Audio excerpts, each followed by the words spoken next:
Welcome to Derry episode 4. Thoroughly enjoying this show is boy howdy. It's got some fear factor in it. Again, just like all my previous reviews, the same point stand. The VFX are not 100% bang on, but it's a good show. It's a really good show. It's nothing new. You know, the basis of the story is exactly the same. We're learning a little bit more here and there. This is Pennywise's origin episode. And they do flesh out the origin a lot more. Like a hell of a lot more. But I mean, the basis is there. We knew what we were getting. Like, we know the origin. Star crashes down, being in the star. It's Pennywise. The star can be used against Pennywise. Is used to encase Pennywise. Well, not encase, but trap Pennywise in a physical field, prison-ish, whatever. It's interesting. It's really, really interesting. We get a girl thinking that her eyeballs are full of worms and thus coming out. Parasites. That was horrendous. Jesus. That was awful. But again, the VFX weren't great. Like, the CGI is not impeccable. But the atmosphere is. They nail the atmosphere. This is the thing this show does very, very well, is the atmosphere. So where it lacks in VFX, it has atmosphere in spades. We get a little bit more of...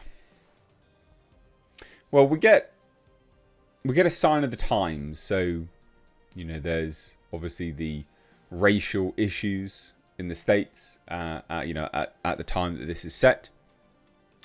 And there's sort of a nod to all the activists and activism that is happening around that time. Some people might find it on the nose, I think. You know, talking about getting MLK,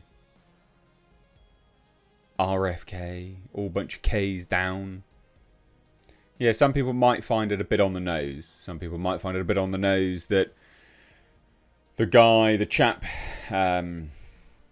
who's basically taken the fall for the theatre and the kids going missing were hints that he would be lynched because he was sleeping with a white woman. Yeah, some people might find this a bit on the nose. I didn't care about it, but full warning that some people may be, that's a bit shit. But I liked it. Overall, this is a very, very good show. And one of the things which struck me in this one particularly was how good the children are at acting. Now, I don't normally say that, actually. I really hate child actors. Like, I really hate child actors. I think the best sign of a child actor is that they're not irritating. Because I find most child actors to be incredibly irritating. Like, beyond belief. So these are not only just not irritating, but they're also actually pretty decent. Like, they are pretty decent. And I think that's a testament to Andy Muschietti. Because, of course, they worked with child actors on It, Part 1 and Part 2, right? So they clearly know how to direct children, you know, to get the best out of their performance. And, yeah, it works here as well.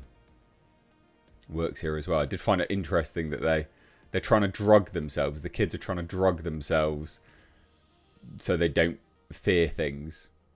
So Pennywise has no control or power over them. Which is smart. I didn't think you could do that, but apparently you can. You can just drug yourself up. Now, I like the fact that they were very quick to clock the situation of what's going on. To be like, yep, maybe this thing feeds off these hormones. Just like other predators do. You know, this makes you tastier. Steal some pills that one of their mums take and Bob's your uncle, Fanny's your aunt. No fear. I thought it was quite smart, really. Quite a smart little detour on this story. I really liked the Easter egg. The Easter egg of the turtle. So in the Stephen King sort of lore and mythos, Pennywise's greatest foe is a turtle.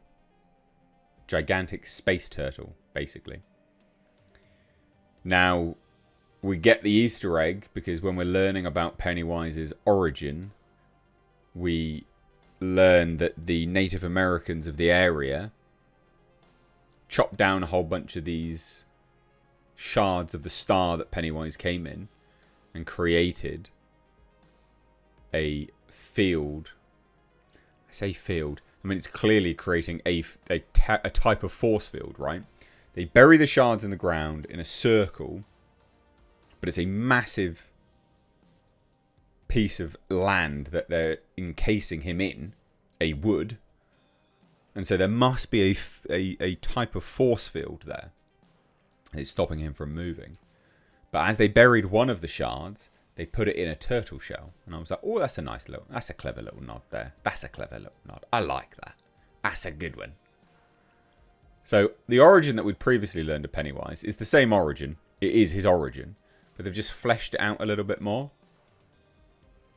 I was a little bit not irritated. Again, it was a little bit on the nose that the Native American, what would you call them, tribe? Their leader was a great warrior woman. And you're like, okay, cool, whatever, sure, I guess. Sure. And then her daughter, great warrior woman as well. And you're like, okay, sure. I mean, fine. It's a bit on the nose, but sure, fine. That's the way you want to play it. But as a whole, it's a very good show. Very good special. The special effects are very good. Some of them don't land at all times, but they are very good overall. The atmosphere it has in spades. It really does craft great levels of suspense. And best of all, most importantly of all, it has characters that you're invested in. You actually want to see what happens to them. Because if you don't care about the characters, you can try to build as much suspense as possible, but you just don't get any because you don't care. This makes you care about the characters. And so, suspense is high. It's a very good show. I really, really enjoy it. Really, really, really enjoy it. It's episode 4 now, isn't it? So we're steamrolling through it. I love it. They even make a point of saying the cycle is almost over. So they know that Pennywise comes in on this, periodic feeding frenzy and then buggers off. I'm into it. Watch it. You'll like it.